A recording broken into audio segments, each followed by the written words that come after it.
السلام عليكم ورحمة الله وبركاته، اخواتي وحبايبي في كل مكان، كل الناس على راسي من فوق، كل متابعين قناة الإسلامية المتميز الأرنب والأعلاف على دماغي من فوق، كل أخ وأخت عزيز معانا على القناة أو على قناة الفيس معانا ومتابعين. الفيديو النهاردة بيقدم لكم حلقة مميزة بالنسبة للناس المبتدئة اللي فتحوا البيبان والشبابيك اليومين دول وصاب عندهم أمراض البرد. امراض البرد ده يا جماعه بتبقى مشكله من ضمن المشاكل اللي بيمر عليها المربي المبتدئ اليومين دول، بيبدا يشتكي من البرد. ما احنا لسه في شهر 4. علاج البرد يا جماعه هتلاقي ان شاء الله كاتب لك الدواء اللي جه خلص معاك، ولو انت استعملته في اول بداية البرد. حقنتين بيجوا من الصيدلية البشري يا جماعة، اللي هي بتاعتنا، اللي هي الصيدلية البشري مش البيطري. بتستعملهم بتلاقي البرد اتحاش من عندك تماما والدنيا ظبطت، بس ما بتلحق مشكلة البرد دي في الاول، خلاص انت كده قضيت على البرد. وخلي بالكم من تيار الهواء، وخلي بالكم على نفسكم، وخلي بالكم على مالكم، وحاول على قد ما تقدر انك تحافظ على الكائن ده يا جماعة. واشوفكم ان شاء الله، وكملوا معانا الفيديو للاخر. دخلنا يا جماعة على الصيف، فالناس كلها فكرت ان الجو حرر عشان حرر له يومين، قالوا لك بس كده خلاص الجو انتظم وفتحوا الشبابيك، وطبعا بيخش لك تيار هوا وبتبدأ اول مشكلة بتبدأ معاك. هنتكلمكم عليها ونفهمها لكم بالطريقة المناسبة اللي انت ممكن تفهمها وتعرف توضحها في دماغك. اول هام يا جماعة، المشكلة ديت بتبدأ، وتابعوا معانا الاخر عشان تعرف كل جديد. اشترك معانا في القناة ويا ريت تدعم اخوك باللايك.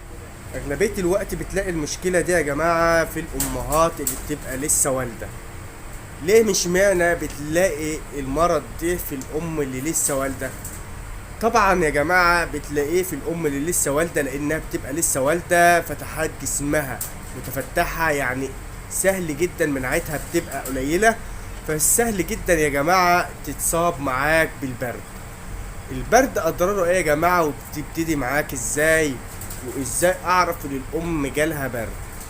اصل البرد نوعين. اول نوع بيبدأوا معاك يا جماعة، وهنمثل على الارنب ده.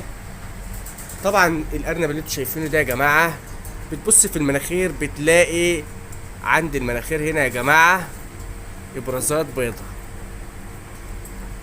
عند المناخير من تحت هنا يا جماعة ابرازات بيضة من ناحية المناخير، دي بتبتدي عملية البرد معاك، بتلاقي افرازات بيضة. طيب لو انا ما خدتش بالي للارنب ده عنده برد وانا ما خدتش بالي، ايه اللي بيتم بعد كده لو انا ما خدتش بالي؟ تاني هام يا جماعة اللي بيبتدي معاك في البرد، اللي هو بيخش على التهاب الرئة، اللي هو البرد الشديد، لانه بيكتم المناخير يا جماعة.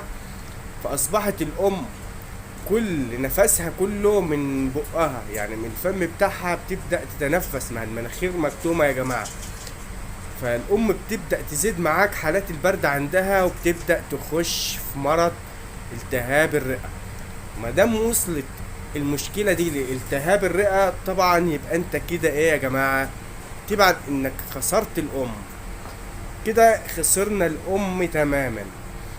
طيب نعمل ده، وطبعا عينك كل يوم، ومش عايز اقول لك في كل الاوقات انك بتخش يبقى عينك على الترمومتر ده يا جماعة. بتعرف درجة الحرارة المكان وصلت كام درجات، الحرارة مناسبة للأرنب، ولا في حاجة اللي أنا أقدر أعملها عشان أتفادى مشكلة البرد. أول حاجة يا جماعة زي ما قلت لكم كده هتمشي بالموضوع دي تماثيل. أهم حاجة ما تفتحش شبابيكك. لو الجو حرر قوي عندك خلية شغالها، اللي هو السبع ساعات اللي فيهم الحر، وتبدأ على دخلة المغرب، اللي هو مثلا في اوقات الساعة 4 كده بتبدأ تفصل الخلية، لان الجو بقى يبدأ ينتظم معاك. دي لو الجو حرر قوي، لان انت في شهر 5 بقى مش عايز اقول لك ممكن تفتح شبابيك، تشغل خلايا مظبوطة، سواء انت شغال بخلايا نظيفة. هو ده اللي انا عايز اكلمكم فيه، لان الناس اليومين دول بتعاني من البرد. فجأة كده بتلاقي الارنبة ماتت. ما هو الفيروسي لو دخل عندك مش هياخد لك ارنبة واحدة، ما انا عايزك تاخد بالك من الحتة دي. الفيروسي ان دخل لك مكان مش هياخد ارنب واحد. يعني انت ما تلاقي عندك حالة وتقعد بعد فترة تلاقي عندك حالة، دي اثار برد. انت لو تيجي تكتشف المناخير هتلاقي برازات بيضة، هي دي اللي بتعرفك ان الارنب ده وصل له برد. فايه اللي وصل له البرد؟ انت اكيد بقى عارف المكان بتاعك كويس، فانت اكيد هتعرف تقارن فين الحاجة اللي اذت عندي وسببت معايا المشكلة دي. اتمنى المعلومة دي تكون فاتت الجميع.